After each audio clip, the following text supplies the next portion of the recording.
Quand l'argent dicte l'amour, c'était l'histoire de Clara et Julien, un couple qui semblait avoir tout pour être heureux. Ils partageaient des valeurs, des passions et un projet commun, acheter leur première maison. Mais derrière les sourires et les rêves d'avenir, un problème insidieux grandissait. Clara avait un bon emploi, bien rémunéré, tandis que Julien était en pleine reconversion professionnelle, ce qui signifiait des revenus irréguliers. Au début, cela ne posait pas de problème. Ils étaient une équipe, prêts à surmonter ensemble les défis. Mais peu à peu, l'argent s'est glissé dans leurs conversations, puis dans leurs disputes.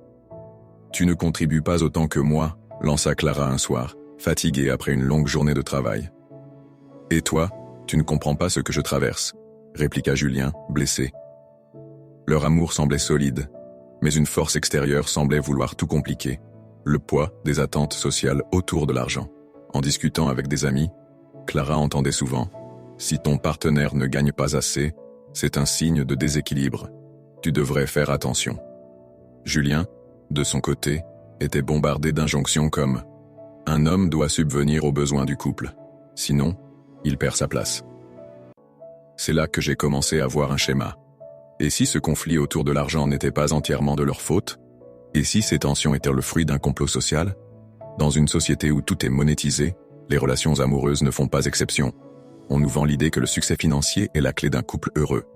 Les publicités, les films et même les réseaux sociaux glorifient des relations où l'argent coule à flot, reléguant l'amour, le respect et la compréhension au second plan. Ce récit, consciemment ou non, met une pression énorme sur les couples, les poussant à voir l'argent non pas comme un outil, mais comme un test de leur compatibilité. Un soir, après une énième dispute, Clara et Julien décidèrent de s'asseoir et de parler honnêtement. Ils réalisèrent que leur conflit ne venait pas de leur situation financière, mais de la peur de ne pas correspondre aux attentes extérieures. Ils ont pris une décision, construire leur relation sur leurs propres termes, en mettant de côté les normes imposées par la société.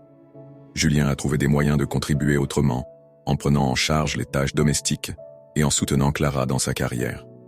Clara, de son côté, a appris à voir l'argent comme un simple moyen et non une mesure de la valeur de leur relation. Conclusion. L'histoire de Clara et Julien montre que les problèmes liés à l'argent dans les relations ne sont pas inévitables. Ils sont souvent amplifiés par des normes sociales et des attentes qui ne servent que ceux qui profitent de notre insécurité. Alors, avant de laisser l'argent s'immiscer dans vos relations, posez-vous cette question. À qui profite cette tension? Parce que peut-être le vrai complot, c'est de nous faire croire que l'amour doit avoir un prix.